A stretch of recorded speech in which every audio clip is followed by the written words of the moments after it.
Oregon going to Kinnick Stadium, playing against Iowa. Dude, Iowa's surging right now.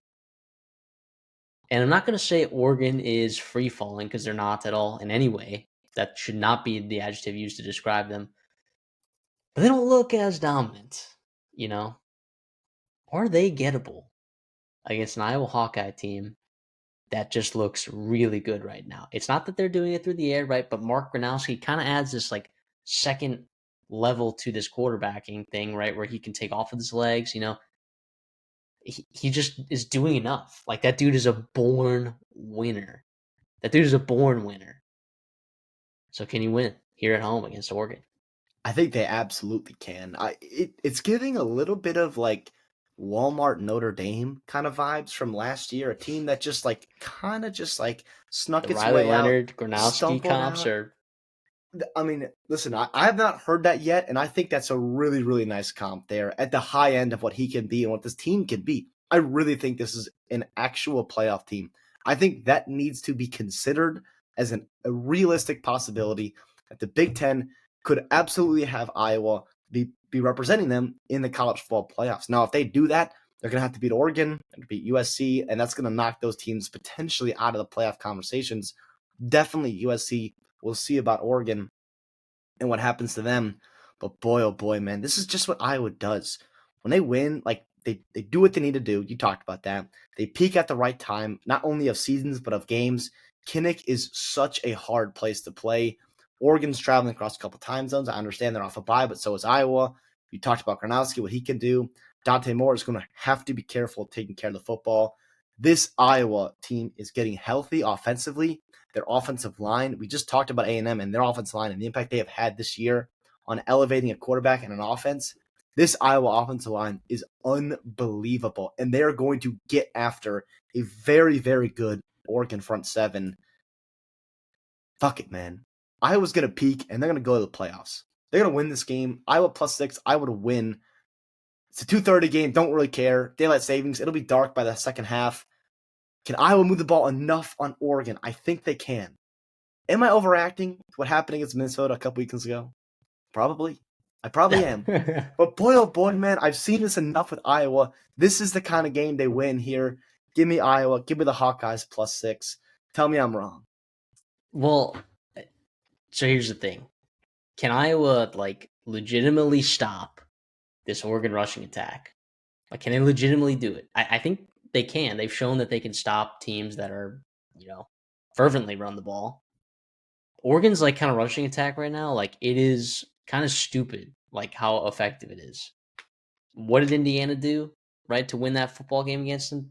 They got up early and they took it away from them Yeah. and they made Dante Moore make a bunch of plays. Okay. Like when Oregon's ground game is going, it's like an unstoppable force. Like once that thing starts going, it is over so fast. I mean, I don't know what the numbers are right now, but they still have to be averaging like over 7 yards a carry, like between their running backs. I mean, because it is nuclear what Jordan Davison does, what Noah Whittington does, Jaden Lamar, De'Aaron Hill. I mean, it is stupid the embarrassment of riches that they have there, and not to mention the receivers. Of course, we've talked about them week over week, like better than what we thought that they were maybe going to have. Like you've gotten the production from Malik Benson, you've gotten DeCorian Moore, his action, of course, Evan Stewart. Like people haven't even been talking about like how big of a loss that was before the season because they've done enough, right? And Dante Moore, despite not looking phenomenal, of course,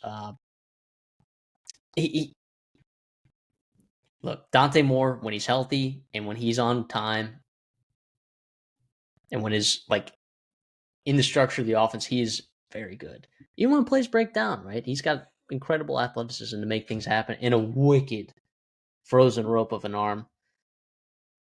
I'll take Iowa as well. I'll take them +6. I'll also take them to win the game. I don't feel good about it, but I just do think, right, that we could get a Phil Parker special here, right, where you put Dante Moore in an absolute blender. All right. When they lost to Indiana, I mean, Oregon bounced back the next week with an absolute vengeance, and they just put Rutgers to bed. They flew 2,000 miles and put Rutgers 6 feet under. So I don't think travel is that big of a deal for Oregon. Like I think they can do it. I think they can go into Kinnick and absolutely win this game and continue their college football playoff run. Still got to win a couple more games. That might be a little bit tough, but something about Mark Gronowski, man, like, and something you said, like, I don't know what it is. Like, this Iowa team feels like they figured out how to win. Not in the way that like the old Iowa teams did, kind of in that way, right? Like it's still going to be a heavy ground attack, right? It's still going to be heavy defensively, but I feel like it's just a little bit different. Like they once again do things right. They play great special teams. They do all that stuff. Can they do it at home here against an Oregon team that is way more talented than Iowa is? Way more talented. Uh, also, is Mark Gronowski like if I was not able to run the football too? We haven't even talked about that, right? Like, It's a is there a problem. scenario, CD, where Iowa is stifled in their ground attack with Oregon? I mean, they got bodies in that front seven. 100%. I think Karmari Moulton and Gronowski in this offensive line, they're coming into their own, right? And I think that's a huge spot, but you would have to rely upon Jacob Gill, Reese Vanderzee, Zach Gorworth, right? Guys, Wetzen, right? Guys that you don't necessarily want to be relying upon to be your main source of offense.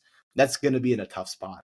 If Iowa has to rely on that, that's not where they want to be at all. But listen, I just think Iowa gets on them early. Also, too, when they played Indiana, Iowa a couple months ago, right in Kinnick, like they got after Indiana's run game. Now it wasn't stifling them, and that's not what you're going to do to Oregon. You're not going to be able to just stop the run and hold them to 7 points and win, 9-7.